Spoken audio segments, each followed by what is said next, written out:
बिस्मिल्लाहिर्रहमानिर्रहीम। अस्सलाम वालेकुम। मैं हूं सर आतिफ आराई, एमएससी मैथमेटिक्स। आज हम अपने इसी ही फर्स्ट चैप्टर को डिस्कस करने जा रहे हैं, लिमिट एंड फंक्शन या फंक्शन एंड लिमिट। लेकिन आज इसके अंदर जो हमारा टॉपिक है वो है what is a limit.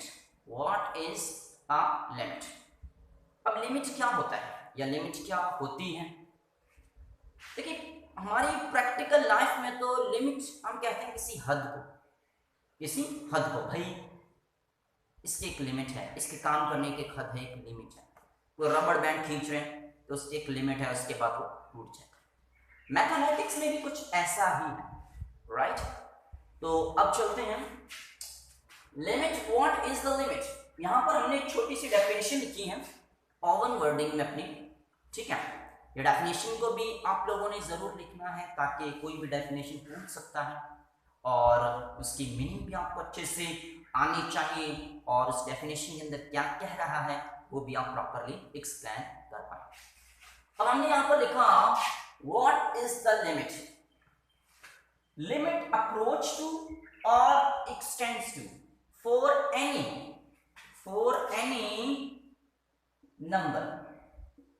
any number. It means not equal, just approximate. इसका लिमिट का क्या मतलब होता है कि एग्जैक्ट नंबर नहीं, उस नंबर के करीब, एग्जैक्ट नंबर नहीं, उस नंबर के करीब। मिसाल के तौर पर मैंने रनिंग स्टार्ट की, राइट? मैं बिल्कुल रस्से के करीब पहुंच गया, बिल्कुल अपनी पोजीशन के करीब पहुंच गया, ठीक है। अब पहुंच तो नहीं गया ना, उसके करीब, तो मैं अप्रॉक्सीमेट था, बिल्कुल उसके करीब था, लेकिन अपनी पोजीशन पर नहीं था, अपनी पोजीशन पर नहीं था।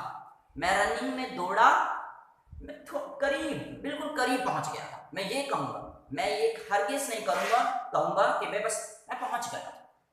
तो मैं उसके रस्सी के करीब पहुंच गया या अपनी पोजीशन के करीब पहुंच गया, तो मैं अप्रॉक्सीमेट था, मैं एक्सटेंस था, मैं अप्रोच टू था उस पोजीशन के, उस रस्सी के। मैं ये नहीं कहूंगा मैं पहुंच गया, मैं कहूंगा मैं अप्रॉक्सीमेट था, बिल्कुल उसके नियरेस्ट था। तो ये कहलाती है लिमिट। एग्जैक्ट नहीं, उसके करीब था। मैं पहुंच नहीं गया था, मैं उसके करीब था। It is called limit, it is called limit.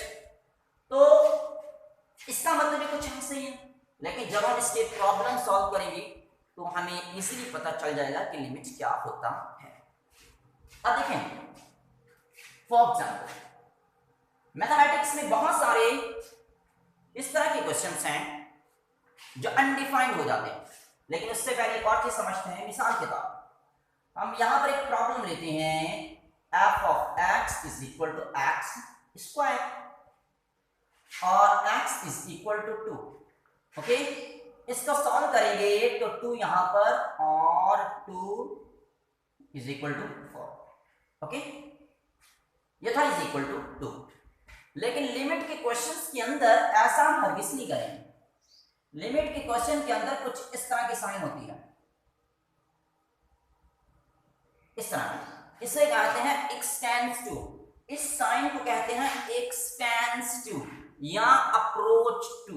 इसका मतलब है कि ये इसके करीब है, बिल्कुल नियरेस्ट है। टू नहीं है, पूरा टू नहीं है, ये चीज नहीं है, ये चीज। लिमिट में कुछ ऐसा होता है, ठीक है। तो देखें, लिमिट के अंदर काफी क्वेश्चंस ऐसे होंगे जिसमें मतलब डायरेक्ट टू रखेंगे, डायरेक्ट, जैसे यहां पर टू रखा ना, ऐसे डायरेक्ट टू रखेंगे तो फंक्शन अनडिफाइंड हो जाएगा, फंक्शन अनडिफाइंड हो जाएगा। मिसाल के तौर पे एक हम क्वेश्चन उठाते हैं, limit x x tends 3, x question हमारा कुछ यूं है, x स्क्वायर -9 एंड x -3। अब इसका मतलब यह नहीं है कि x इज इक्वल टू 3 है, इसका मतलब है कि x 3 के करीब तर है, x 3 के करीब तर है। x की वैल्यू हरगिज़ इज इक्वल टू 3 नहीं है, बिल्कुल करीब तर है। चलिए कुछ देर के लिए ये मान लेते हैं x की वैल्यू एग्जैक्ट 3 है, तो फिर क्या होगा? अब देखिएगा, x की जगह आप 3 रखें, 2 -9, 3 - 3, 9/9 और 0, 0/0, ये तो 0/0 हो गया। और मैथमेटिक्स में ऐसे फॉर्म्स का कोई आंसर नहीं होता, ये इंफिनिटीज होती हैं, इंफिनिटीज, जिसे अनडिफाइंड फंक्शन कहते हैं, अनडिफाइंड फंक्शन। इनका मैथमेटिक्स में कोई आंसर नहीं होता। समझ में आ रही है बात? इनका मैथमेटिक्स में कोई आंसर नहीं होता, ये अनडिफाइंड फंक्शंस होते हैं, अनडिफाइंड, जिसे हम डिफाइन कर ही नहीं सकते, जिसे हम डिफाइन कर ही नहीं सकते। तो इसका मतलब ये हुआ कि हम लिमिट के क्वेश्चंस को डायरेक्ट रखने से नहीं सॉल्व कर सकते, वो तो अनडिफाइंड हो जाते हैं फंक्शन। इसके लिए हमें कोई ना कोई टेक्निक अप्लाई करनी पड़ती है ताकि फंक्शन अनडिफाइंड से डिफाइंड हो जाए। हम इसे डिफाइन कर सकते हैं, लेकिन कोई टेक्निक अप्लाई करने से, कोई टेक्निक अप्लाई करने से। तो इसी को लिमिट कहते हैं। लिमिट किसे कहते हैं? देखो, limit x extends to 3, we can't apply the direct apply कर ही नहीं सकते, क्योंकि ये x is equal to 3 थोड़ी है, ये तो उसके करीब तक कोई वैल्यू है, उसके करीब तक कोई वैल्यू है। अगर ये x is equal to 3 होता तो 110% इसका कोई ना कोई आंसर आ जाता, लेकिन ये x is equal to 3 नहीं है, ये x extends to 3 है। x extends to 3 ना, 3 के करीब तक, लेफ्ट साइड से भी और राइट साइड से भी, सही, मतलब नेगेटिव से भी और पॉजिटिव से भी, ठीक है। अब अगर हम इस पर डायरेक्ट तो पुट कर नहीं सकते, अच्छा ऐसे मोस्टली फंक्शंस, जैसे कईयों के आंसर इंफिनिटी आ जाएंगे, राइट, इंफिनिटी आ जाएंगे, 0/0 आ जाएंगे, इंफिनिटी अपॉन इंफिनिटी आ जाएंगे, 0/इंफिनिटी आ जाएंगे, इंफिनिटी अपॉन 0 आ सकता है। Understand? No any solution in mathematics.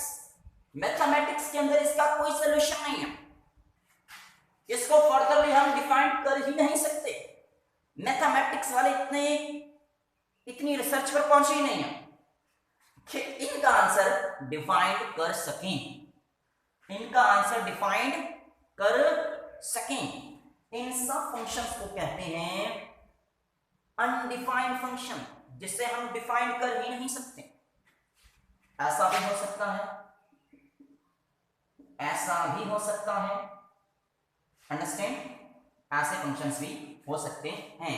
All undefined function, undefined functions, ये सारे अनडिफाइंड फंक्शंस हैं, ये सारे अनडिफाइंड।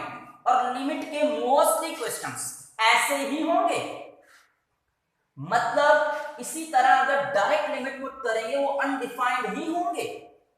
समझ में आ रही है बात? क्योंकि मैं बार बार आपको एक बात रिवाइज कर रहा हूं, रिपीट कर रहा हूं कि बेटा ये x extends to 3 का मतलब x is equal to 3 नहीं है, इसका मतलब है उसके करीब कर कोई नंबर है। इसी वजह से जब डायरेक्ट हम लिमिट पुट करते हैं तो उसका आंसर अनडिफाइंड आ जाता है, ठीक है। तो उसके लिए हमें कोई ना कोई टेक्निक अप्लाई करके उस अनडिफाइंड फंक्शंस को डिफाइन करना होता है। डिफाइन हो सकता है, लेकिन यहां से नहीं डिफाइन हो सकता, हमें स्टार्टिंग से। अगर किसी को मैथमेटिक्स में उसकी बुनियाद अच्छी करनी है तो उसको एफएससी पार्ट 2 के अंदर उसकी बुनियाद नहीं बनाएंगे, बल्कि स्टार्टिंग से उसको लेंगे, स्टार्टिंग से उसको देखेंगे। इसी तरह यहां पर भी ऐसा है। तो अब देखिएगा,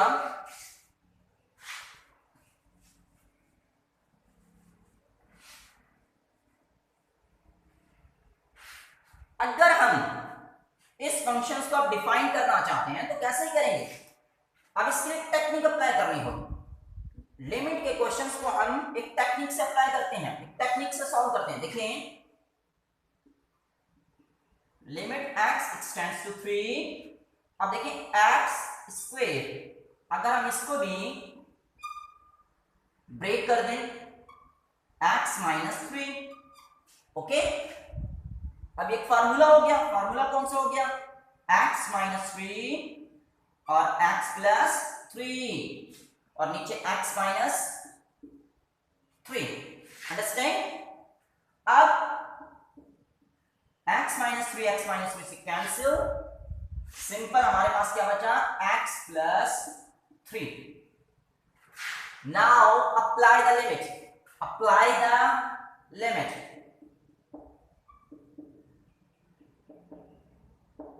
अब लिमिट अप्लाई करेंगे, अब देखो कितना, अब लिमिट अप्लाई करेंगे तो लिमिट हमारे पास है 3, x extends to 3 plus 3 is equal to 6, understand. अब ऐसी टेक्निक, डिफरेंट टेक्निक यूज करके हम लिमिट के क्वेश्चंस को अनडिफाइंड से डिफाइन कर सकते हैं। तो इतना मुश्किल नहीं है, काम बहुत आसान है, बहुत आसान है, लेकिन बेसिक को आप अच्छी तरह पढ़ें, लिमिट की डेफिनेशंस को अच्छी तरह पढ़ें, इसकी बहुत सारी एग्जांपल्स हैं, इसको सॉल्व करें। और इसके अलावा इसके एक और रूल है इसको सॉल्व करने का, जिसे हम एल हॉस्पिटल रूल कहते हैं। लेकिन बेटा वो तब तक समझ में नहीं आएगा जब तक हम डेरिवेशन का चैप्टर ना पढ़ें। तो जब डेरिवेशन का हम चैप्टर पढ़ेंगे तो वहां पर अगेन हम इन लिमिट के क्वेश्चंस को सॉल्व करने की कोशिश करेंगे according to the L Hospital rule. ठीक है बेटा, इसमें अगर आपको कोई प्रॉब्लम हो या कोई मसला हो, ठीक है, तो आप जरूर कमेंट कीजिएगा। ठीक है बेटा, थैंक यू वेरी मच।